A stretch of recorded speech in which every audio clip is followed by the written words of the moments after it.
SER Podcast.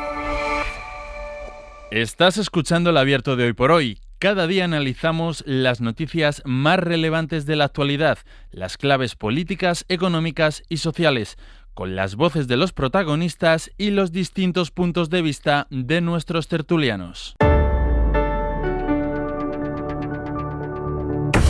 Tiempo para el análisis, tiempo para el abierto. Mañana de viernes, la mañana posterior a la del análisis de la guerra comercial iniciada por Donald Trump, pero la mañana en la que se nota y se han notado, ayer se notaron ya mucho los efectos en los mercados. Vamos a ir ahora con ello y con las reacciones que hay en todo el mundo, pero sobre todo centrados en la reacción que puede haber por parte de la Unión Europea y aquí en España.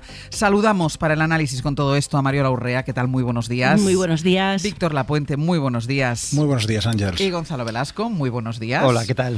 Pues vamos a empezar, vamos a ello, porque estamos haciendo un repaso desde que hemos empezado el programa a las consecuencias que de manera prácticamente inmediata ha tenido esta guerra comercial declarada por Donald Trump, que ha lanzado y ha escenificado, y además muy bien escenificada, el presidente de los Estados Unidos. Ahora damos algunos datos al respecto, pero dejen que nos detengamos primero en la reacción de Donald Trump que se ha producido esta noche. Corresponsal en Washington, Sara Canals, buenos días. ¿Qué tal, Ángels? Buenos días. Porque ya a mediodía de ayer, Sara, empezaron a llegar datos sobre el impacto de su anuncio. Los periodistas perseguían al presidente de los Estados Unidos para hacerle preguntas acerca de eso que parecía un jueves negro en lo económico, pero lo que se encontraron, lo que os encontrasteis, Sara, fue un Trump que, yendo de aquí para allá, decía que todo marcha fenomenal, que su plan está funcionando, que esto es exactamente lo que él buscaba y que todos los países del mundo le están llamando para negociar. Sí, ayer vimos a un Donald Trump que ignoró completamente la alarma y la preocupación que han generado sus aranceles, asegurando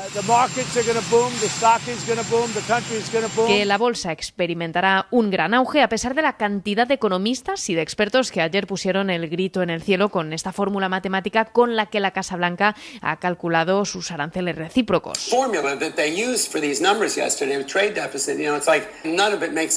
Advirtiendo que no tiene ningún sentido. Mientras tanto, el presidente no solo celebró otra vez sus aranceles, el Día de la Liberación, sino que llegó a compararlos con una operación médica, con un paciente, en este caso Estados Unidos, que se recupera de una intervención. Y paralelamente, ayer también los pesos pesados del gobierno defendieron su medida, empezando por J.D. Vance, el vicepresidente, en la cadena Fox, que insistió en que es consciente que la gente está sufriendo, pero que los cambios no se van a ver inmediatamente, de la noche a la mañana, y que hay que seguir luchando. Mensajes, en todo caso, pidiendo paciencia. Y luego ayer ya comenzó también el baile de la negociación.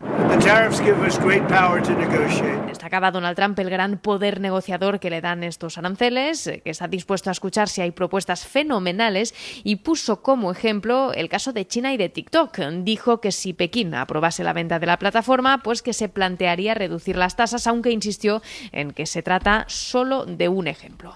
Sara, gracias. A vosotros. Pues mientras Trump celebraba lo bien que está yendo todo, las bolsas de todo el mundo, pero especialmente las de Estados Unidos, registraban caídas históricas. Hay algunos índices que ayer bajaron como no lo hacían desde la pandemia, cuando se paralizó la economía del mundo entero, cuando se produjo esa parálisis. Se desplomaron ayer hasta cerca de un 6% el Nasdaq, casi un 5% Standard & Poor's 500, el Dow Jones cerca de un 4%. Solo Apple, una de las empresas icónicas de Estados Unidos y además uno de los amigos millonarios de Donald Trump, perdió 320.000 millones de valor. Se desplomó también Meta. Tesla se dejó 11.000 millones. Estos son algunos de los números del shock que también golpeó a las bolsas europeas, aunque en menos medida. Fue en definitiva, y con estos datos sobre la mesa, un jueves negro. Le quita importancia Donald Trump, dice que todo va bien y además hacía esa similitud con un paciente que recién operado se encuentra mal, pero que poco a poco se va recuperando, es lo que dice él que va a pasar. Y tanto es así, tan confiado está y tan tranquilo está, que escuchábamos las declaraciones que hacía en la Casa Blanca con ese sonido de fondo, primero desde el helicóptero y después desde el Air Force One, porque después de haberle declarado la guerra comercial al mundo, se subió al avión y se fue a Mar-a-Lago porque tiene pendiente un torneo de golf, y ahí es que se ha ido a Mar-a-Lago a jugar o a ver un torneo de golf. En cualquier caso, la realidad, Víctor, desmiente, y luego iremos a las reacciones, pero sí, desmiente completamente esta visión que tiene Donald Trump.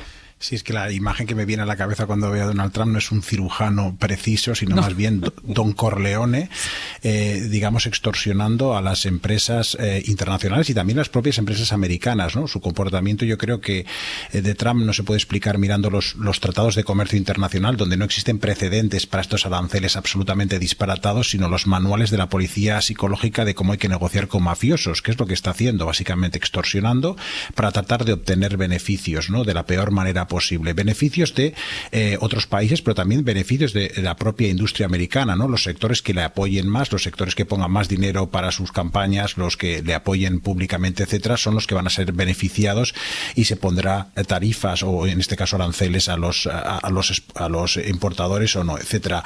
Yo creo que es un golpe tremendo para todo el mundo, ¿no? Estamos, yo creo que sorprendidos, ¿no? Desde las bolsas de todo el planeta hasta los pingüinos de la isla esta Heard en la Antártida, que también ha puesto aranceles, y creo que estos aranceles son propios de un auténtico analfabeto en economía, porque disparan la inflación, disrumpen todas las cadenas de distribución, van a afectar a los teléfonos móviles, que van a pasar a costar pues $2.000 o $3.000 en lugar de $1.000, etcétera, y van a desatar obviamente a represalias en los países afectados. Y yo creo que además en este caso no solo eso, creo que hay que enfatizar que también son aranceles propios de casi un sádico en política, ¿no? Porque calibrar los aranceles en función del déficit comercial de tu país, en este caso Estados Unidos, es condenar a los países pobres, ¿no? Por ejemplo, como Vietnam, que obviamente vende millones y millones de productos textiles a Estados Unidos, pero importa de Estados Unidos muy poquito porque no tiene poder adquisitivo, porque no tiene dinero.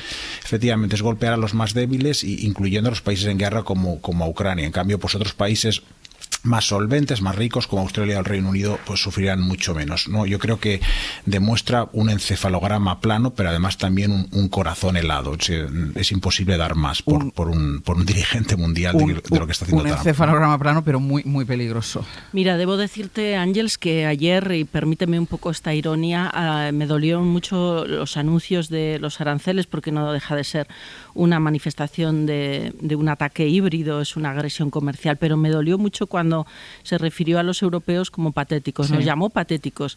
Yo acudí al diccionario, dije, vamos a ver qué significa exactamente patético, qué nos ha querido llamar este personaje.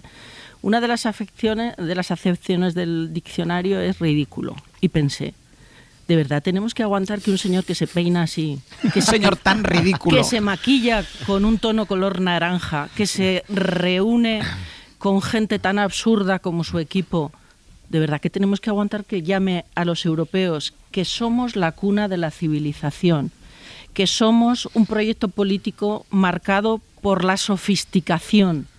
¿De verdad tenemos que aguantar que nos llame este señor patéticos?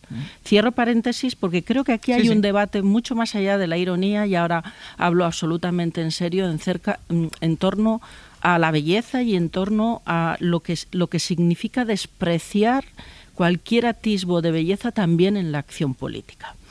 Este señor pretende romper el tablero mundial para reconfigurar la posición de Estados Unidos desde seguramente planteamientos imperialistas. Rompió el tablero con, despreciando todo lo que es el orden liberal basado en reglas desde la perspectiva de no respetar los principios estructurales del derecho internacional, el uso de la fuerza, etcétera, etcétera, y ahora va a romper el tablero desde el punto de vista de las reglas que nos hemos dotado también en el orden liberal en el marco comercial. Lo está rompiendo todo. Pero yo hago una llamada de atención en el sentido de dejemos ya de tratar al personaje como si fuera ese loco, como si fuera ese ignorante en términos económicos, como si fuera esa persona que actúa de manera improvisada. Tiene un plan, lo va a llevar a término, cueste lo que cueste, decía esta mañana en su comentario la directora del País. Y preparémonos los patéticos para hacerle frente allá donde a él le duele. Y creo que decía una cosa, Víctor, que es interesante.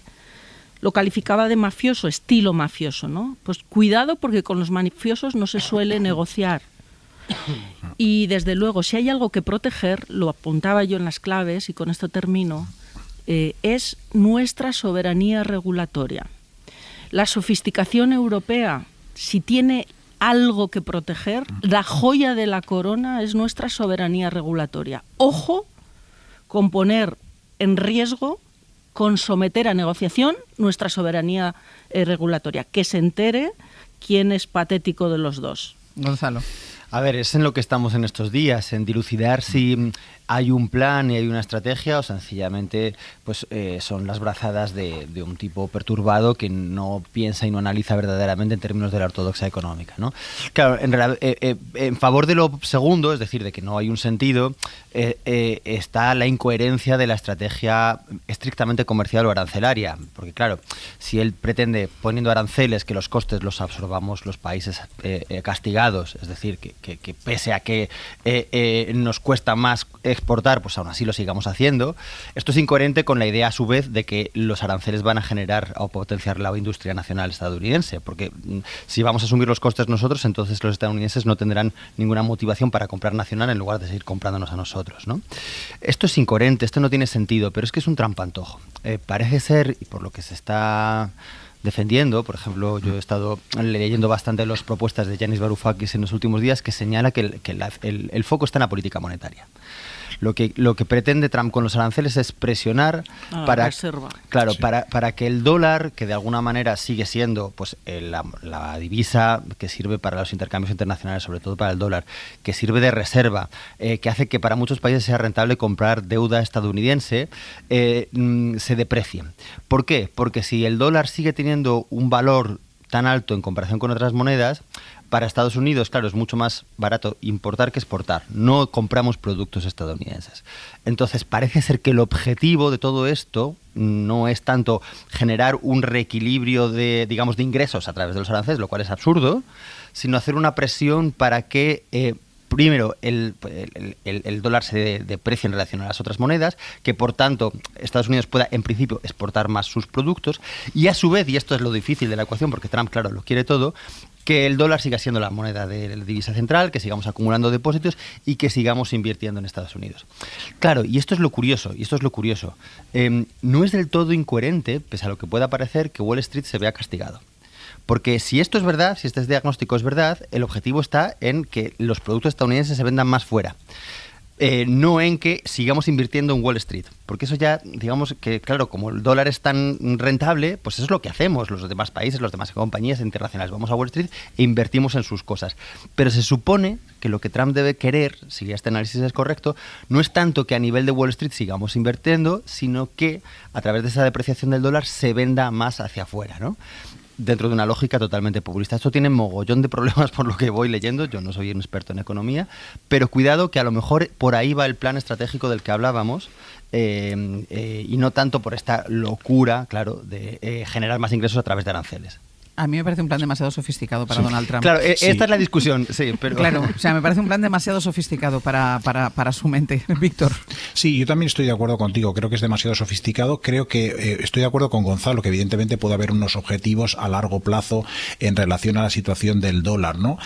Como moneda internacional y a su excesiva fortaleza, pero una vez desatas unos aranceles no sabes qué va a pasar. Y es verdad que Trump es un caso extremo, pero ha habido precedentes en la historia americana, sobre todo dos muy concretos. En 1828, los llamados aranceles de la abominación, que se hicieron para proteger a la industria del norte de Estados Unidos, llevaron casi a la secesión de Carolina del Sur, que era un estado agrícola y que por tanto no podía exportar.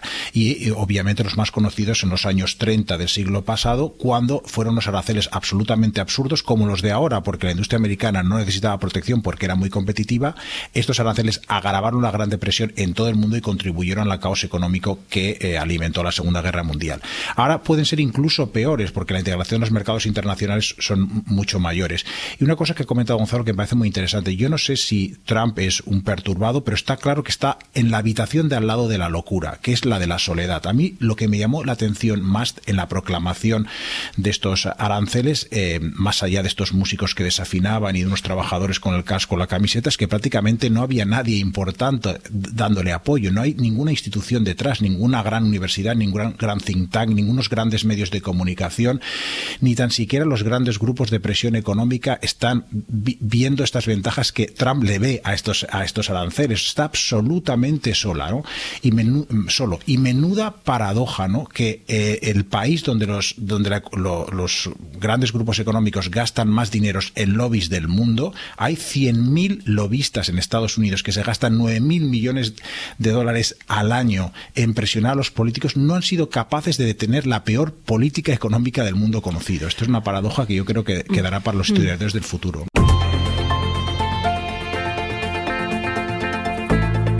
El Abierto. Ser podcast. En el Abierto, Mariola Urrea, Víctor Lapuente y Gonzalo Velasco intentando analizar la estrategia que puede haber detrás de la guerra comercial que ha decidido emprender Donald Trump contra el resto del mundo. ¿Querías hablar, Mariola? Sí, yo creo que no es muy rentable seguir intentando calificar al personaje desde un punto de vista psicológico.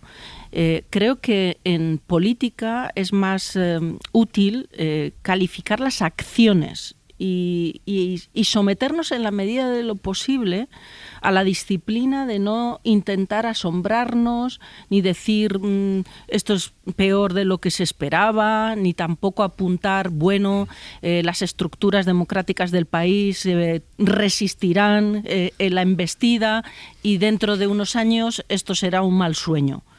Creo que a Donald Trump hay que tomárselo en serio.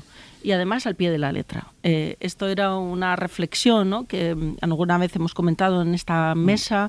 Yo escuché hace muchos años en el primer mandato de Donald Trump a un embajador decir a Donald Trump hay que tomárselo en serio, pero no al pie de la letra. Yo creo que eso era el Donald Trump de la primera generación. El actual hay que tomárselo en serio y al pie de la letra. Está dispuesto a que haya un cambio de era en el mundo. Y eso lo va a hacer ¿a costa del sufrimiento de los vietnamitas? Pues perdonadme, pero la preocupación de Donald Trump acerca del sufrimiento de los vietnamitas me imagino que es tendente a cero.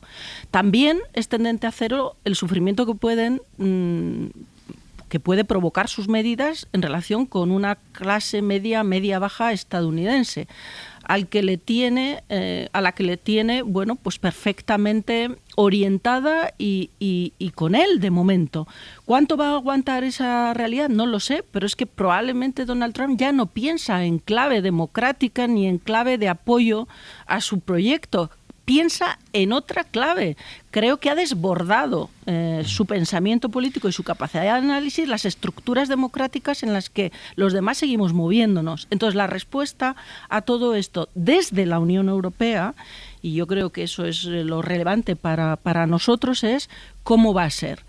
Es verdad que la Unión Europea tiene instrumentos, y es verdad que y vamos a entrar seguramente sobre ello, ¿no? Tiene instrumentos suficientes y seguramente todavía el debate está un poco en las fases temporales en las que administramos nuestro arsenal. Ahora entraremos en la reacción que pueda tener, porque no solo se habla desde Bruselas, sino que también, evidentemente, desde cada uno de los estados que forman esta Unión Europea ha habido ya declaraciones de sus mandatarios. Gonzalo. Sí, yo estoy de acuerdo en que el análisis, y quizás esto sea hasta la buena noticia, tiene que darse en clave de economía política. Y quizás a veces hacemos análisis demasiado en clave de psicología de los liderazgos o en clave pues de análisis, digamos, de movimientos, de alineamientos políticos entre grandes bloques de una manera superficial y creo que esto no es así, ¿no? Es verdad que la explicación que yo trataba de esbozar antes era sofisticada para lo que tenemos presente del personaje, ¿no? Pero bueno, hay algunos signos de que puede ir por ahí, ¿no? El Gran Continent publicaba hace unos días un artículo de Stephen Miran, que es el presidente del Consejo de Asesores Económicos de la Casa Blanca, en el que básicamente defendía esta idea. Decía que en 1985 se dio el acuerdo del Plaza entre Japón, Estados Unidos, Francia y Reino Unido para precisamente devaluar el dólar y así conseguir que la balanza comercial se compensara, y que como esto no es posible porque la vía diplomática no es viable en este momento, era abogaba por medidas de presión a través de los aranceles, de tal manera que puede que haya un intento voluntario de que esto sea así. Claro, aún así hay muchísimas fallas y hay muchísima ingenuidad. Por ejemplo, el hecho de que imponer aranceles al sudeste asiático vaya a implicar que empresas como, pongo un ejemplo de una conocida que se está inventando, Nike, de repente deje de producir en Vietnam o donde sea que produzcan y que se vayan a Estados Unidos de nuevo, pues es que ni con aranceles, porque es que seguramente la mano de obra ya es tan barata que a menos que hagan lo que, por cierto, proponía el gobernador de Florida hace una semana, ¿no? Volver a permitir el trabajo infantil, pues entonces no les va a salir rentable, ¿no? Pero esto ya nos da una pauta, y nos da una pauta de cómo hay que resistir. Yo creo que hay que resistir primero planteando no seguir invirtiendo cueste lo que cueste en Estados Unidos, sino que plantear que a lo mejor las inversiones que tendencialmente llevamos allí tienen que retrotraerse pues a productividad europea, o a desarrollar campos en los que estamos retrasados, por ejemplo el de la inteligencia artificial o de la tecnología en general, ¿no? Y en segundo lugar, como elemento de negociación, no descartar pues que el dólar no sea la única moneda de los depósitos, y que bueno, pues a lo mejor hay que fortalecer alguna otra moneda de otra manera, ¿no? Veremos qué hace China al respecto, y si fomenta un mercado interior monetario, ¿no? Con el yuan. Veremos. Estas son cuestiones muy complicadas, pero de alguna manera contrarrestar la amenaza tiene que hacerse de una manera aceptando la complejidad de la economía, porque la economía es compleja a nivel global, y dando respuestas teniendo en cuenta todos estos factores. Víctor, estoy de acuerdo con mis contertulios en que no hay que valorar las intenciones sino las acciones, pero sí que creo que hay que mirar la justificación de las políticas. Yo creo que lo de Trump ahora es peor que una mala política, porque hay un mal objetivo detrás. Yo creo que ha habido políticas económicas nefastas en la izquierda, por ejemplo, recordemos en los 80 Mitterrand con los intentos de nacionalizar la economía, y también ha habido políticas nefastas de derecha con los excesos neoliberales de Thatcher y Reagan, etcétera. Pero se encauzaron, llevó un tiempo, pero se encauzaron. ¿Por qué? Porque había una red de instituciones en esos países que penetraron en los pasadizos del poder y les dijeron: por aquí no, te estás pasando, demasiado Estado, demasiado poco Estado, etcétera. Y sobre todo porque el objetivo de todos ellos, de Mitterrand, de Thatcher, de Reagan, era el progreso de sus países y del mundo, de la prosperidad global. Este no es el caso de Trump. Su meta no es la prosperidad, es la derrota de sus socios comerciales. Y eso es algo muy importante. Yo creo que oímos estos días que los aranceles son el producto de una ideología muy cerrada, y ya estamos de nuevo criticando la ideología, la importancia de la ideología en política. Yo defiendo la ideología en política. Yo creo que no hay ideología detrás. No usa los aranceles como un medio para conseguir un fin noble, que es lo que intentan por las distintas ideologías políticas. Unas consideran que un medio es más adecuado que otros, pero el fin es la prosperidad de las naciones, y este no es el caso de Trump, ¿no? Yo creo que quiere una derrota, quiere una guerra comercial y quiere el triunfo de Estados Unidos sobre el resto. Yo creo que esa es la parte negativa, sin entrar en las intenciones, porque yo creo que psicológicamente que nadie puede realmente aprender lo que es el Trump, ¿no? y lo que pasa por su mente. Fíjate que, Víctor, señalas, ¿no?, ejemplos de políticas económicas desastrosas, que luego la historia ha demostrado que eran errores. Pero es que yo creo que aquí no estamos hablando de una opción económica que juzgaremos como positiva o negativa. Los manuales de economía ya han descrito que las guerras comerciales son estrategias fallidas y fracasadas donde todo el mundo se hace daño, como el chiste, ¿no? ¿Verdad que no nos vamos a hacer daño? Las guerras comerciales, sobre esto ya se ha teorizado. Yo lo que propongo para el análisis es salirnos de esa estrategia de la reflexión convencional para decir que estamos ante otra cosa. Estamos ante una propuesta de cambio de era en lo económico, es decir, pretende romper la globalización, pretende dar un giro en lo que es la historia económica del mundo, tal y como la concebimos desde hace ya unas décadas. Y lo mismo cabe en relación con la manera en la que se articulan las relaciones internacionales y las reglas que han ordenado la manera de vivir en este mundo.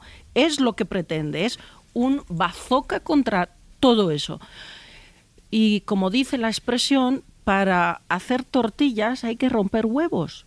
Y él sabe perfectamente que su acción económica y política rompe algunos huevos. Sabe que va a hacer daño a determinados sectores. Sabe que algunas partes de su población y la del resto del mundo va a seguir dañada. Pero el propósito que pretende es de una dimensión tan colosal que está dispuesto a asumir esos costes. Vamos a ir con los huevos a $8 la docena, sin duda, como en Estados Unidos, no, más, y 15, no puede ser. y que cueste que también, cueste lo que cueste. Mira, dejadme que vaya a publicidad a la vuelta. Vamos a entrar ya en las reacciones en Europa, reacciones fuera de Europa y también ya las medidas que anunció ayer el presidente del gobierno para mitigar los efectos que puedan tener la aplicación de estos aranceles en los sectores más afectados aquí en España. Una pausa y seguimos.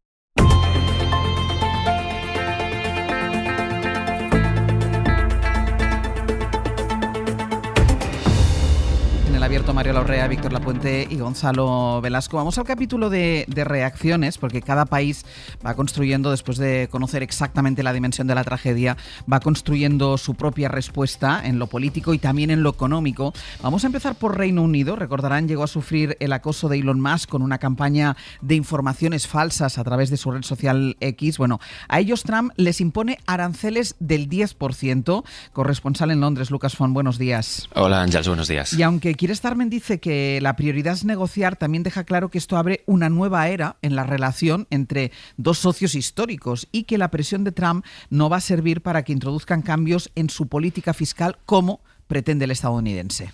Sí, una de las condiciones que ha impuesto Trump para reducir o incluso para eliminar completamente estos aranceles del 10% al Reino Unido es una rebaja de los impuestos a las grandes tecnológicas y también una revisión de las leyes de seguridad online, según cuenta la prensa británica, aunque no está claro por ahora si el primer ministro Keir Starmer estaría dispuesto a aceptar estas condiciones. En cualquier caso, todo apunta a que este potencial acuerdo tardará semanas en materializarse si es que lo hace. La principal prioridad del gobierno británico es negociar con Estados Unidos para eliminar estos aranceles.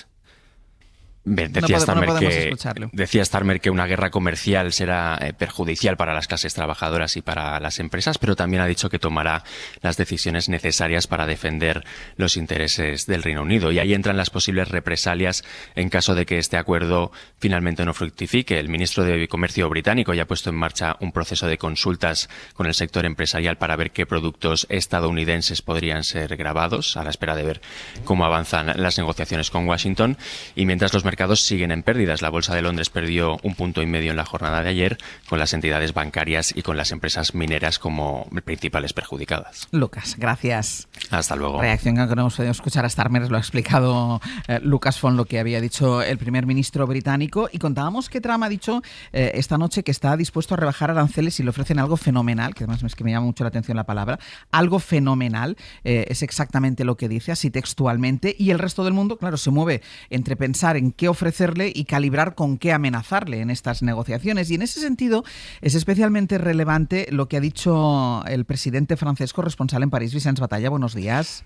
Hola, buenos días, Ángels. Porque lo que hace Emmanuel Macron es abogar por suspender las inversiones de las empresas europeas en Estados Unidos, porque dice la decisión de Trump es brutal e infundada. Suspendamos las inversiones.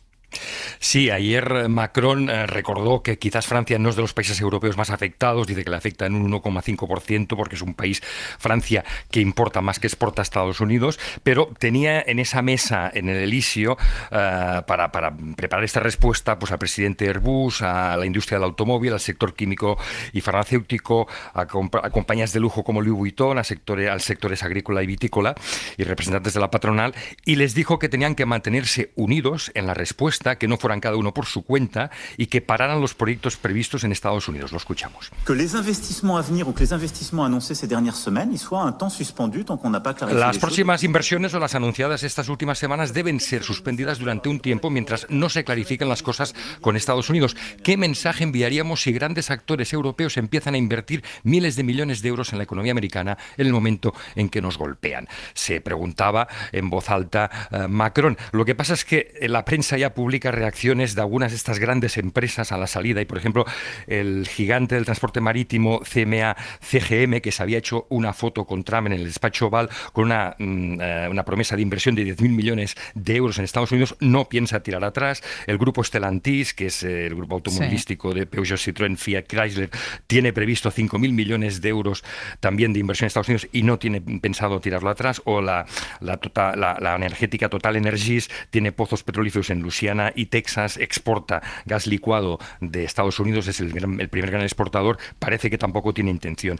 Llama la atención también que como Francia tiene todos estos territorios de ultramar, haya hecho la diferencia Trump de 20% para Francia metropolitana en Europa, 50% en un archipiélago de menos de 6.000 personas, San Pedro y Miquelon, delante de las costas de Canadá. Y luego, la otra cosa interesante es que ayer Macron hizo mención del tratado Mercosur, que está en contra Francia, pero empieza a filtrarse a la prensa que en este momento Macron quizás estaría dispuesto a dejar de vetar este acuerdo porque tienen que buscar nuevos mercados como puede ser el de Mercosur. Y acabo diciendo que Trump ha hecho todavía esta noche ha escrito un mensaje en su red social Truth diciendo, parecía como si estuviera también entrando en política interior francesa, diciendo que el tema de la condena de Le Pen es algo muy malo para Francia y el gran pueblo francés,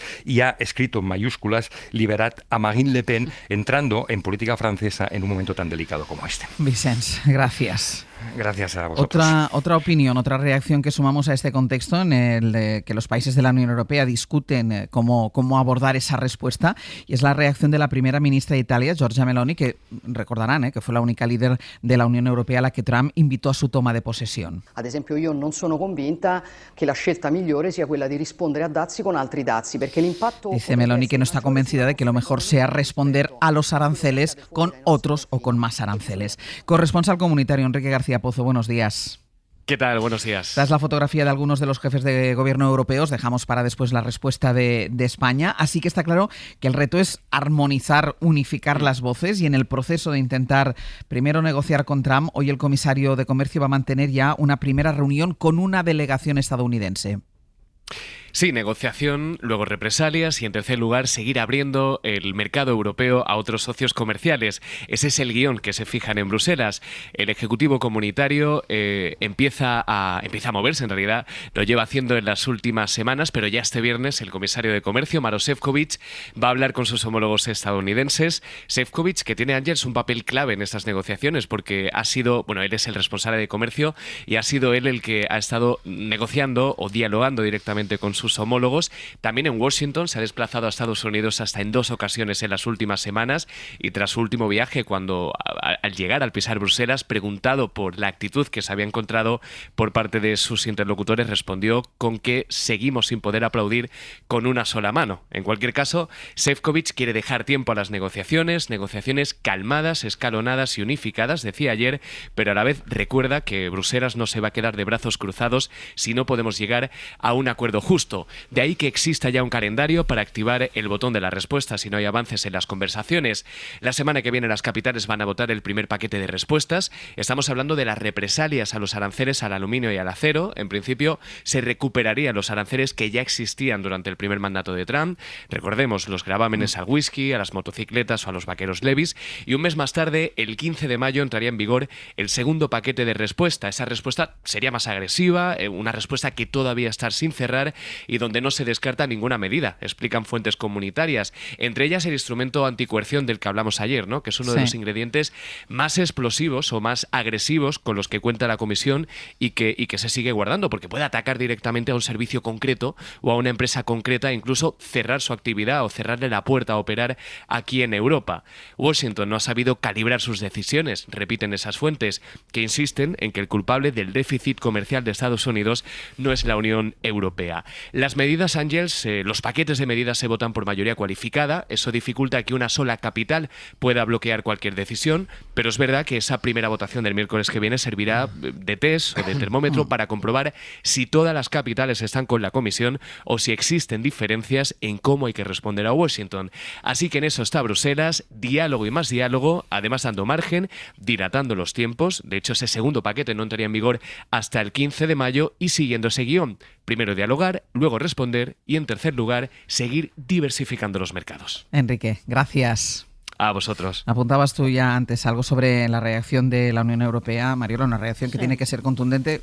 Claro, unida ya no sé si tanto. Bueno, hay que recordar que la política comercial común es una competencia exclusiva de la Unión Europea y, por lo tanto, la respuesta de la Unión Europea la respuesta que tengamos que dar los europeos a lo que está ocurriendo va a ser una respuesta de la Unión Europea. No puede haber respuestas individuales de cada uno de los estados. De ahí el papel protagónico de la Comisión. Y precisamente porque esta competencia es exclusiva de la Unión Europea, tenemos herramientas, tenemos un arsenal jurídico potente, articulado en forma de reglamento, este mecanismo de coerción del que se hablaba, y por eso, por ser una competencia exclusiva, el sistema de votación también es un sistema de mayoría cualificada y no de unanimidad como ocurre en la política exterior. Todo esto, que es teoría, para explicar que la Unión Europea está bien pertrechada de arsenal jurídico y económico para hacer frente a lo que está ocurriendo. Y eso yo creo que es un elemento que llama a la calma y a la tranquilidad. Eso no quiere decir que las respuestas, sobre todo si son en su expresión coercitiva más potente, obviamente no generen a su vez una contrarrespuesta. Por lo tanto, es razonable que la Comisión se tome su tiempo. Los aranceles no van a entrar en vigor hasta el 9 de abril para ponderar cómo responder, tratando de ser lo suficientemente firme y contundente y a la vez no generar una escalada de consecuencias imprevisibles, ¿no?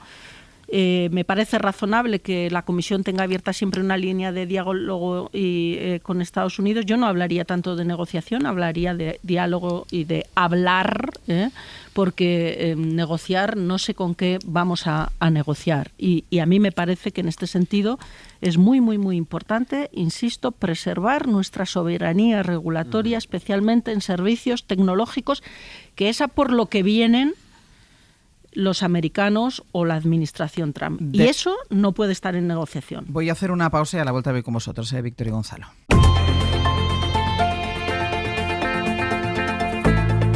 El Abierto. Ser podcast.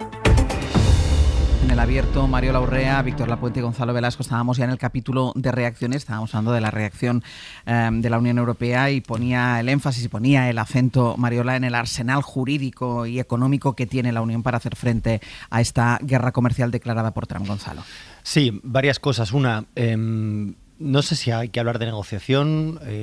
Alguien utilizaba la metáfora, me parece que era Ruiz esta mañana, del negociar con un pescado podrido, y dices, bueno, ¿cómo voy a negociar con esto? Esto no es ni siquiera un punto de partida, ¿no? Pero sobre todo, lo que me interesaría someter a vigilancia crítica es con qué perspectiva de futuro negocia la Unión Europea, porque mi mayor temor en esta coyuntura es que, bueno, haya una atisbo de esperanza de que si la inflación debido a estas políticas arancelarias aumenta en Estados Unidos, pues en las midterms igual los republicanos no salgan tan bien y quizás en 4 años todo vuelva a la cordura, ¿no? Y me parece que esto sería un error. Es decir, tomar medidas paliativas tibias sin reaccionar al cambio estructural que esto supone me parece que podría ser totalmente equivocado. Primero porque ya hemos visto que la Constitución estadounidense es vulnerable a este tipo de actitudes, a este tipo de liderazgos, porque hay un cambio cultural en Estados Unidos que hace que esto no es un cambio, no una ventolera que les ha dado a la opinión pública, sino que de alguna manera hay un sentir que va a ser duradero y seguramente esto no vaya a cambiar en pocos años, ¿no? Esto en primer lugar. En segundo lugar, la unidad. Claro, es muy importante porque no vaya a ser que con las distintas reacciones nacionales, por un lado estemos abaratando la imposición de aranceles, es decir, costeamos que nuestros productos se vendan muchísimo más caros, al mismo tiempo que a lo mejor con la retracción de algunos productos efectivamente fortalezcamos o potenciamos que se fortalezca el mercado interior estadounidense, de tal manera que la tormenta perfecta acabe favoreciendo a Trump, ¿no? De tal manera que hay que imponer una medida común que haga que esto no les sea rentable. Respecto a la soberanía regulatoria me parece fundamental. Esto es uno de nuestros principios constituyentes, identitarios, ¿no? Los datos y las tecnologías son fundamentales en el desarrollo de la nueva industria tecnológica y es ahí donde hay que poner acento. Coacciones como la que está sometiendo Estados Unidos a Reino Unido me parece que es fundamental resistir. Porque además, claro, todo este discurso de la guerra comercial presupone pues que los beneficios económicos vienen pues solamente por lo que en la economía se llama los costes marginales, ¿no? Pues por, si lo que te cuesta producir, te cuesta menos de lo que ganas, ¿no? Pero claro, hay factores fundamentales que Trump obvia en todos sus discursos, como es el poder estructural, la capacidad de imponer condiciones, la concentración de recursos financieros. Es decir, Estados Unidos tiene poder. Entonces tenemos que resistir porque si no, Mariola decía antes, está acabando con la globalización. Bueno, está acabando con el mínimo de reciprocidad que podía haber en la globalización, pero puede que lo que haga es aumentar la globalización imperial. Es decir, él produce y obtiene beneficios, datos, recursos de todo el mundo, pero eliminando cualquier restricción y cualquier contrapisa, ¿no? Y luego, por último, en relación a la Unión Europea, claro, se dice, bueno, hay que buscar mercados alternativos. Macron ahora mira de otra manera a Mercosur. ¿De verdad Mercosur es la única mercado alternativo que encontramos? Porque yo no soy un experto, pero a mí me da que en Mercosur digamos que vamos a importar más que exportar, ¿no? Porque la capacidad adquisitiva europea es mucho mayor. Entonces, bueno, a mí me parece que hace falta mayor inversión y mayor creatividad a la hora de explorar mercados alternativos, ¿no? Víctor. Yo me quedo con lo positivo de la reacción europea. Si miramos el fondo, si vamos más allá de las declaraciones de los políticos, que no siempre son consonantes, y palpamos un poco el pulso de la calle, yo creo que se vuelve a oír en todo el continente, desde la esquina noreste, desde donde os hablo, hasta el rincón suroeste, donde estáis vosotros. Y es la misma expresión, nosotros los europeos. Suena un poco como el We the People fundacional de los Estados Unidos, ¿no? El despertar de una conciencia de comunidad, de un destino compartido de unos ciudadanos del continente, incluyo también a las Islas Británicas en este sentido, de seres que compartimos más allá de la Champions League y de la Eurovisión unos valores democráticos, de libertad política amenazados por Putin y unos valores económicos, de libertad económica amenazados ahora por Trump, unos valores que de las democracias capitalistas modernas que dábamos por supuesto, que considerábamos que eran universales, pero que a día de hoy no tiene todo el mundo, que son más bien la norma en Europa, pero son una excepción en el resto del planeta. Entonces yo creo que tenemos una oportunidad de oro para unirnos en una respuesta coherente y a la altura de la afrenta de Trump, porque Trump ha cometido un error de juicio, nos ha tratado como un bloque, podría habernos dividido, haber crucificado aranceles a España o a Alemania y haber tratado pues con exquisito tacto a su teórica socia Meloni. Hubiera sido yo creo que más rentable en su guerra comercial con Europa, ¿no? Aplicar el divide y vencerás, pero es que Trump no es Julio César ni Napoleón, sino que no tiene conocimientos de estrategia más allá de un sargento chusquero. Entonces no desaprovechemos esta oportunidad que nos pone, no abramos entre nosotros los abismos que Trump no ha sido capaz de crear. Entonces yo creo que Macron pues hace bien en alzarse con el liderazgo europeo, lo ha hecho muy bien en defensa, con sus iniciativas para la autonomía estratégica de Europa, con la idea de que la OTAN está en muerte cerebral. Era necesario y yo creo que ha sido está siendo un buen comandante en jefe, pero para las negociaciones comerciales no es el mejor negociador en jefe de Europa. Yo creo que esta tarea la hace la Comisión Europea, lo hace Bruselas muy bien, y yo creo que he hecho en falta más me gusta más el estilo de Starmer, más humilde, con más talante, que casa mal evidentemente con un conflicto internacional y con esta idea de que mantener la calma, ¿no? Y esa flemática actitud británica. Y yo creo que en relación a la Unión Europea, ¿qué puede hacer? En primer lugar, creo que tiene que definir el problema. Esto no va solo de aranceles arbitrarios, esto no va solo de una mera guerra comercial pues con anabolizantes, esto es el fin del orden económico global, y entonces, como comentaba Gonzalo, hay que buscar alternativas no solo más allá de Mercosur, no solo hay que combinar represalias y medidas arancelarias de contrapartida contra Trump, sino que hacer medidas también no solo destructivas, sino también constructivas, ¿no? Y hay que sembrar la paz comercial con muchos socios. Yo creo que aquí la cuestión sería seguramente sumarse al pacto transpacífico, que lo había iniciado originalmente Estados Unidos, pero el que se ha desapegado Trump, con Australia, Canadá, Chile, Japón, México y muchos otros países, y llegar a estos acuerdos bilaterales que la Unión Europea ha conseguido con Vietnam y con muchos otros países que han sido fructíferos a lo largo de estos años. Perdón, Víctor. No, ya he concluido. Sí.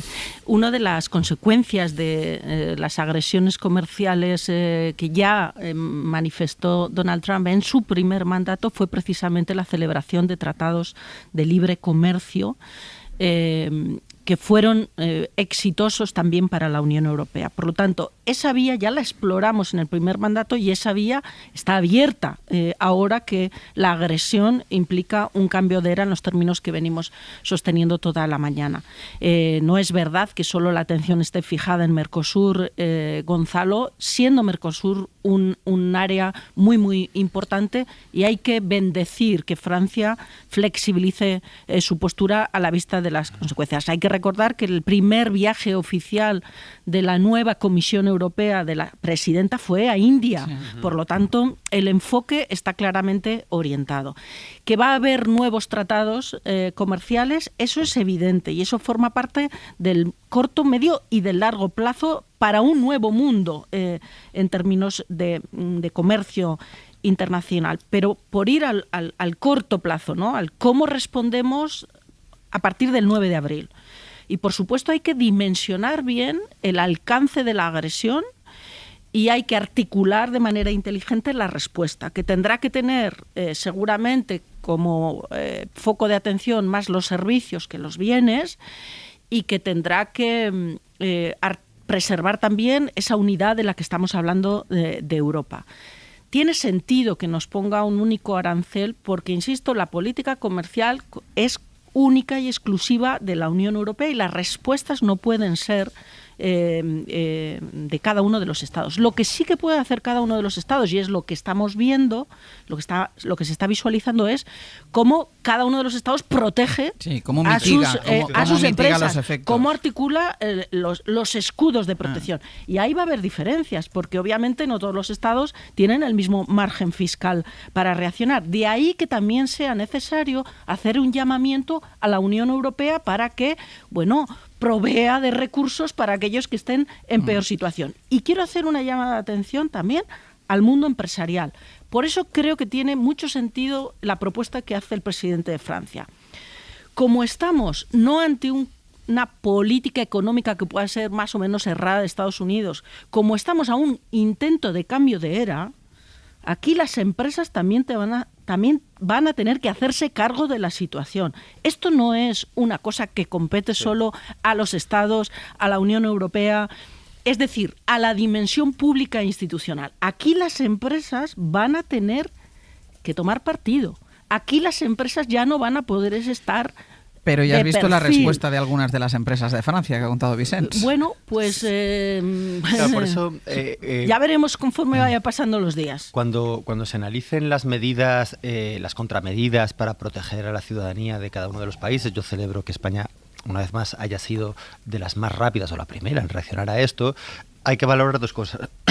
Una, la protección efectiva al trabajo, creo, al empleo, que se puede ver afectado por estas cuestiones. Creo que ahora no recuerdo los porcentajes, pero buena parte de las partidas de este plan que anunció el presidente ayer estaba dedicado a ello, pero también a los incentivos para que las empresas innoven en sus objetivos de inversión y busquen otros mercados, que eso es algo que se hace a nivel europeo, pero que las empresas tendrán que buscar a nivel también autónomo y nacional donde invertir, ¿no? Creo que es importante, aunque quizás no sea un mecanismo, un escudo de protección tan inmediato, que esto sea así. ¿Para qué? Pues para que los incentivos de esas compañías, como las que se han mencionado antes, francesas, digamos que puedan no estar solamente en mantener su inversión en Estados Unidos, sino en buscar otros mercados. Esto es fundamental y por lo tanto me parece que hay que empezar a trabajar en esa línea de acuerdo a los tratados comerciales que la Unión Europea, la Comisión firme o que esté en proceso de firmar con otras regiones, ¿no? Porque de otra manera vamos a permanecer igual y de otra manera vamos a hacer esa pereza que yo aludí al principio de vamos a seguir así, vamos a mantenernos, vamos a minimizar los costes a ver si de alguna manera todo vuelve a su cauce, ¿no? Y yo creo que no. Yo creo que realmente la Unión Europea no está en esa, Gonzalo. No, pero por esto digo que claro, pero las compañías pueden necesitan incentivos, entiendo, de la lógica económica, y pueden decir, bueno, pues yo sigo invirtiendo, si voy a construir trenes en Estados Unidos, pues los sigo construyendo allí. Bueno, pues si hay que pedirles que desinviertan, que inviertan esa inversión, pues de alguna manera hay que dar incentivos. Y me parece que está justificado que haya planes nacionales que ayuden a esa búsqueda de otros mercados. distintos, ¿no? Vamos con esos planes de Víctor.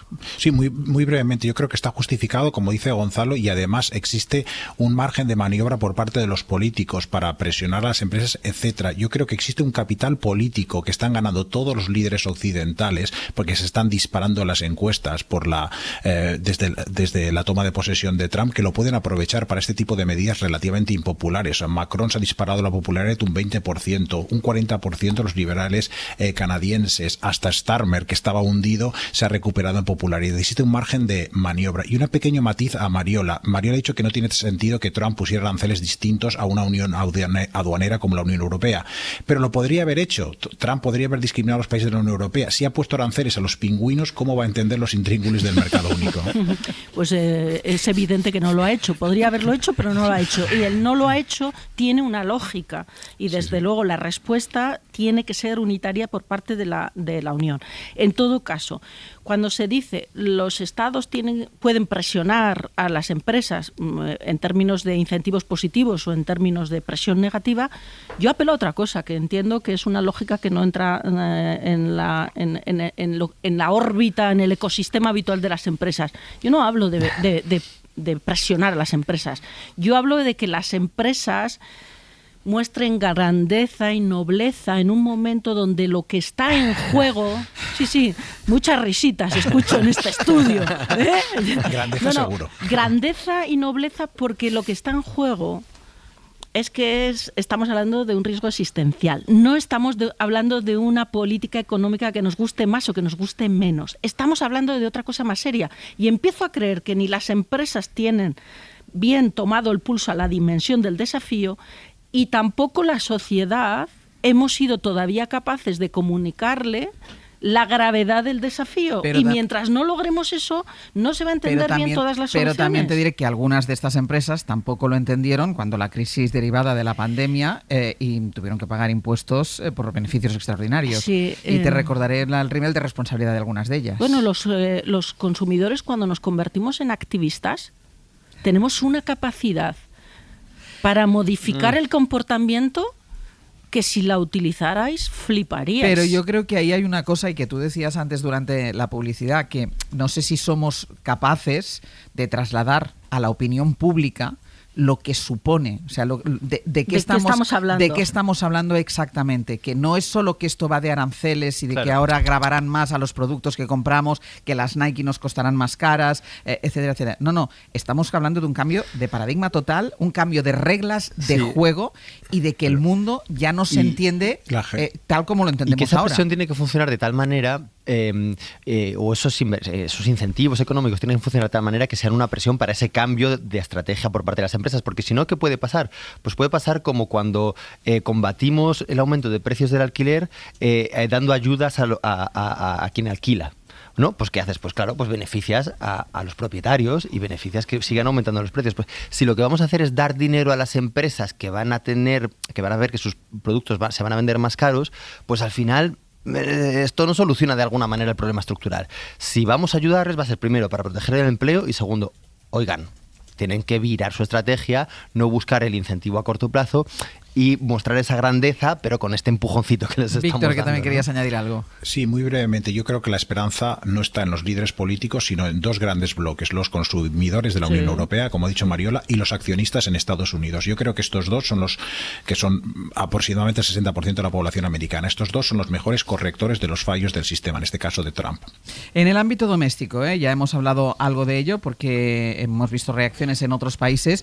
Vamos a ver lo que ocurre aquí. Para empezar, ayer se produjo ese anuncio del gobierno que va a destinar 14.100 millones de euros a un plan de choque con el que proteger a los sectores afectados por los aranceles, pero está por ver si se fragua, si también hay consenso político con el principal partido de la oposición, porque anoche supimos que el ministro de Economía ya se había reunido con los principales responsables económicos del Partido Popular. Guillermo Lerma, buenos días. Hola de nuevo, Ángels. Lo que sabemos es que, como al hablar del incremento de la inversión en defensa, hay bastante sintonía entre lo que piensa el gobierno y entre lo que piensa el principal partido de la oposición, el Partido Popular, pero a pesar de ese consenso no está claro si esa coincidencia se pueda derivar en una actuación conjunta.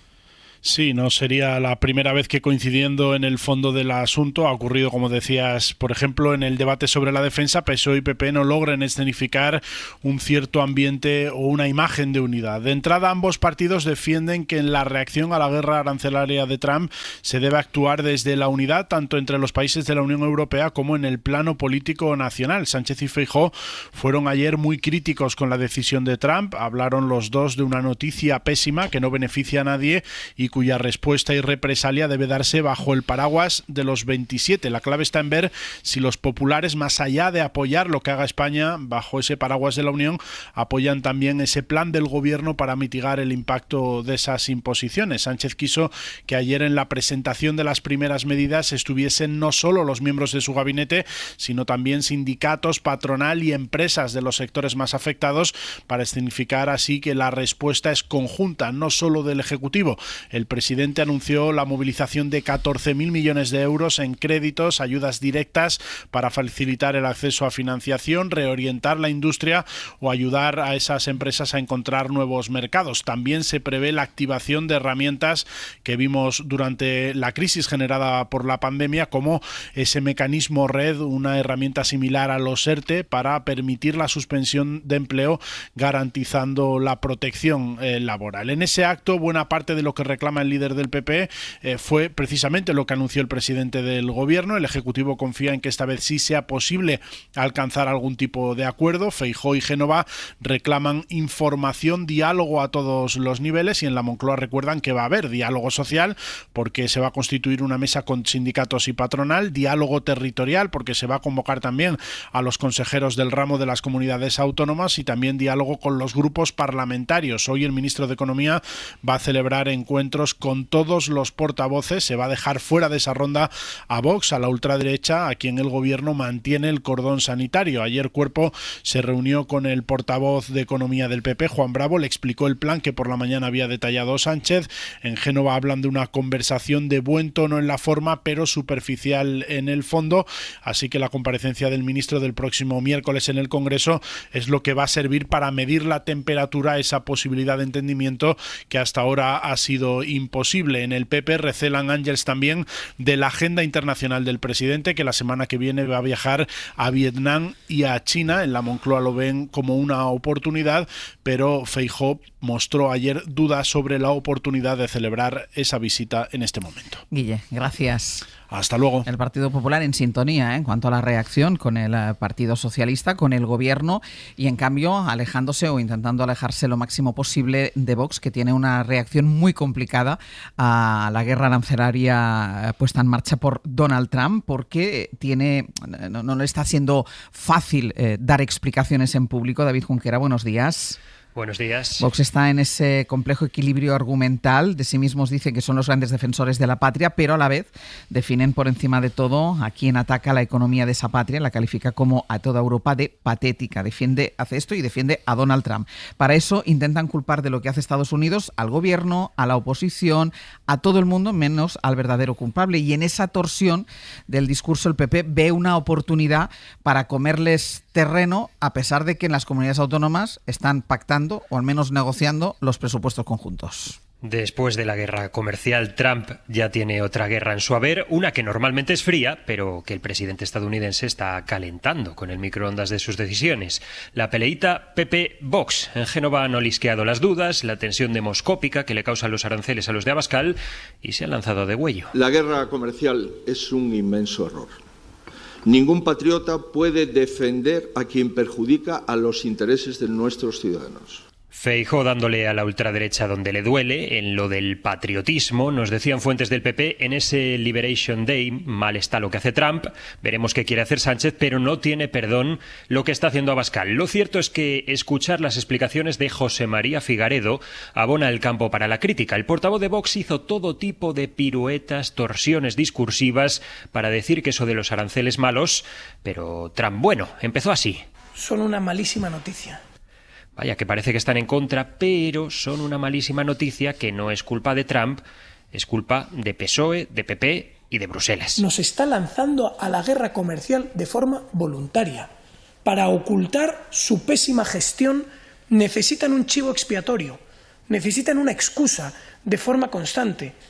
Trump como chivo expiatorio, tenemos aranceles porque von der Leyen nos está buscando. No están haciendo ni siquiera el amago de negociar. No quieren negociar. La única respuesta que han dado a las palabras poco interesantes para Europa del presidente de Estados Unidos es la ofensiva. Palabras, ¿qué digo? Pues poco interesantes. El que está interesado en hacer mella en Vox es el PP. Tras el posicionamiento en el tema de Ucrania en Génova, creen que Abascal perdió buena parte de su predicamento en las Fuerzas Armadas, que siempre han sido un granero de votos, y ahora esperan que el Aranceles Gate desinfle otro caladero de Vox. El campo, el sector primario. Nos insisten desde el PP, este debate hace polvo a Vox, y parece que están determinados a aprovecharlo, al mismo tiempo que siguen tratando de cerrar presupuestos con ellos en Murcia o en Aragón. David, gracias. A vosotros. Y tú que has buscado la definición de patético en el diccionario de la RAE, claro, escuchando a Figaredo, le podemos aplicar la acepción de patético en este caso. Es ridículo a tope. Claro, es a tope. Tiene una difícil posición ahí y el argumento es tremendo. Es que fíjate, Ángels, Santiago Abascal creyó tontunamente que la invitación a asistir a la toma de posesión de Donald Trump era gratis. Pues ahora se lo han pasado al cobro. Y Alberto Núñez Feijóo está advirtiendo ese margen, ¿no? Para tratar de erosionar las expectativas electorales de Vox y ahí meter el dedo en la llaga donde les duele, que es la idea de patriotismo. Hemos conocido la línea de argumentario que trata de articular Vox para quienes forman parte de ese partido y, bueno, pues con unas piruetas difíciles de aceptar, intentar seguir manteniéndose en ese eje aliado con Donald Trump, cuando obviamente la estrategia de Donald Trump daña directamente a los intereses de Europa, de los españoles y de los votantes también de Vox. Pero yo creo que lo más relevante es que se abre una vía de comunicación razonable, coherente entre el Palacio de la Moncloa y el partido de la oposición, con un diálogo discreto, con un diálogo sereno, donde se puedan acordar decisiones, donde el Partido Popular pueda proponer también iniciativas. Y ahora, porque no hay que olvidar que aquí estamos en una ofensiva, hoy nos estamos centrando en lo comercial, pero no podemos olvidar lo de la seguridad y de la defensa, que todo va en el mismo paquete. Ojalá esa coherencia y esa coordinación se traslade también al otro elemento. Víctor. Pues bueno, oír a Figaredo ayer echar la culpa a Europa de los aranceles que nos pone Trump era como escuchar a los terraplanistas, ¿no? Pero no sé si viste las preguntas que le hacían los compañeros, estaban en la rueda de prensa, que era, pero usted sabe, ¿no?, que los aranceles, quien los pone es Donald Trump, ¿no? Sí, tiene claro, solo le faltó que hubiera sacado un mapa del mundo y dijera que Estados Unidos no puede comerciar con Asia porque los barcos de Japón tienen que pasar por África para llegar a Estados Unidos, ¿no? Realmente Vox y la ultraderecha tenían una esperanza, yo creo, que la lógica transaccional de Trump les permitiera pues exenciones, Meloni pues obtuviera ventajas, Milei en América, o que Abascal reuniéndose con Trump pudiera conseguir que los agricultores españoles se libraran de los aranceles, pero estos sueños se han desvanecido, ¿no? Yo creo que la amistad no es recíproca, ellos son amigos de Trump, pero Trump no es su amigo, no hay una internacional ultra dirigida por Trump, es un oxímoron esto de internacional y ultranacionalista al mismo tiempo, y lo que sí que me alegra, pues y hay que agradecer el pacto y el acercamiento entre, bueno, no pacto, pero como mismo la reunión entre el Partido Popular y el Partido Socialista, cuando los hemos criticado tanto por no unirse en otros temas. Yo creo que es una oportunidad de oro. PP y PSOE pues controlan la mayor parte del presupuesto de las administraciones públicas en este país, de las estatales y las autonómicas, controlan las herramientas para hacer frente a una incidencia tan brutal como la que estamos viendo ahora, y el entendimiento pues no solo es posible, sino que es necesario. Hay margen para la ganancia política de ambos. El PSOE puede conseguir el apoyo del Partido Popular, que eso siempre es importante para un gobierno, y el Partido Popular puede conseguir la inclusión de las comunidades autónomas en los planes de contingencia, que eso también es bueno, ¿no?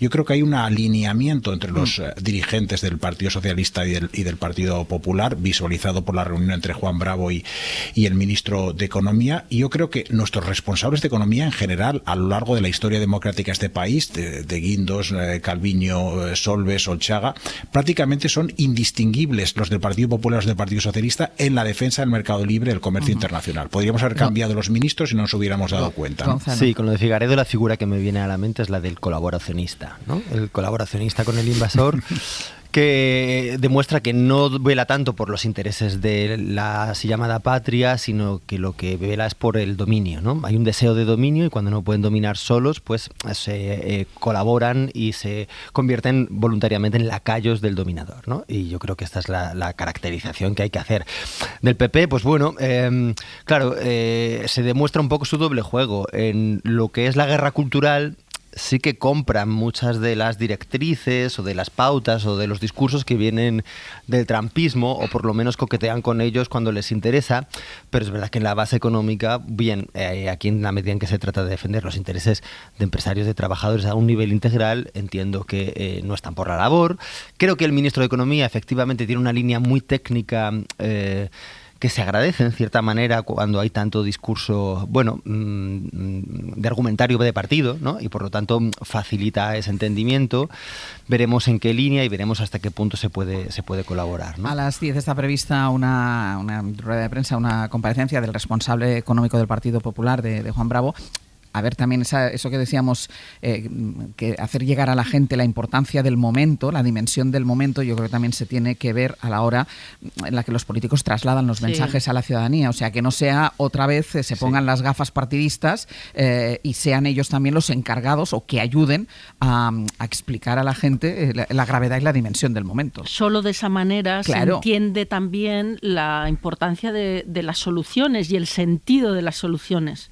Dejadme una última imagen que quiero compartir con vosotros. No nos va a dar tiempo a analizarla, ya me sabe mal, porque también yo creo que es muy importante, y es la imagen de la visita del primer ministro de Israel, Benjamín Netanyahu, a un país de la Unión Europea, que es Hungría. Nicolás Castellano, buenos días. ¿Qué tal? Buenos días, Ángels. Claro, lo relevante de esta imagen, de esta visita, es que sobre Netanyahu pesa una orden de detención por crímenes de guerra en Gaza, pero Víctor Orbán no solo se ha negado a que fuera detenido Netanyahu, como ordena la Corte Penal Internacional, sino que ha aprovechado la visita del presidente israelí para cargar contra el tribunal y anunciar que desconecta a su país, a Hungría, del derecho internacional. Sí, Budapest, pasarela de la impunidad, podríamos decir, con toda la pompa de las visitas de Estado, escoltado por agentes a caballo. Así se paseó Netanyahu ayer, sonriente y con fotos bromeando con Orbán a orillas del Danubio, como si las acusaciones, como dice, de crímenes de guerra en Gaza por las que le persigue la Corte Penal fueran para los dos ultras una broma. Lo llamativo es la explicación que ha dado Orbán de los motivos por los que Hungría se sale del Tribunal Penal Internacional.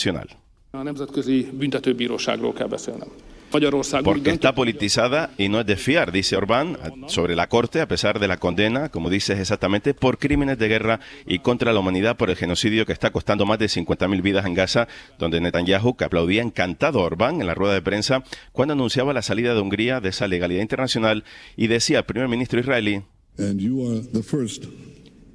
que aunque Orbán ha sido el primero, espera que no sea el último país importante en salirse de una corte que calificó de corrupta. Todo esto mientras seguía atacando Gaza y Siria, y horas antes del ataque contra esa escuela en la franja que mató ayer por la tarde a 30 gazatíes. De nuevo con imágenes brutales de niños destrozados, imágenes que para Orbán y otros muchos no son suficientes para juzgar el genocidio que Netanyahu sigue practicando sobre los palestinos. Nico, gracias. Hasta luego. No nos da tiempo, pero este es un tema porque yo creo que Europa en algún momento se tendrá que plantear qué hace con la Hungría de Víctor Orbán.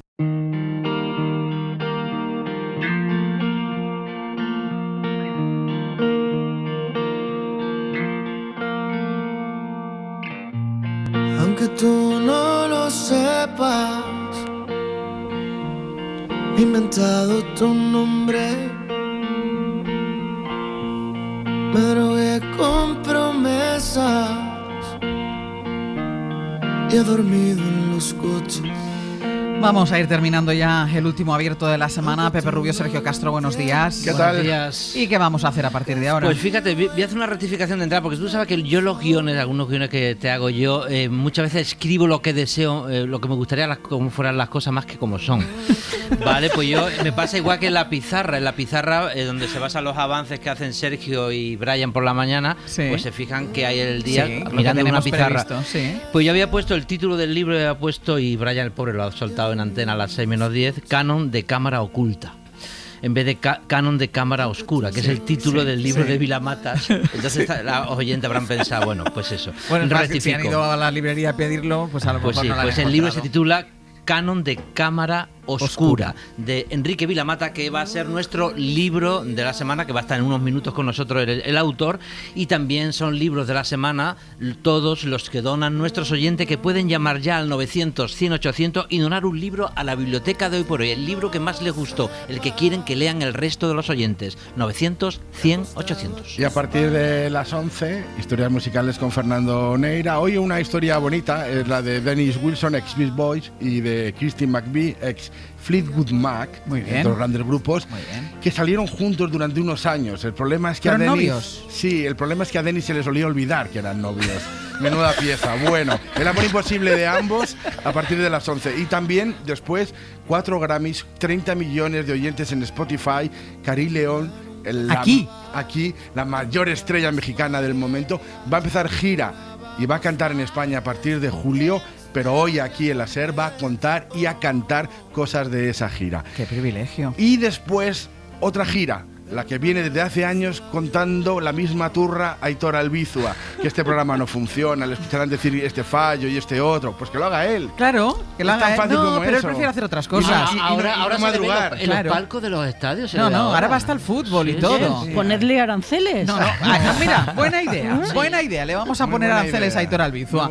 Mariola Urrea, Víctor Lapuente, Gonzalo Velasco. Hasta la semana que viene. Adiós. Para no perderte ningún episodio, síguenos en la aplicación o la web de la SER, Podium Podcast o tu plataforma de audio favorita.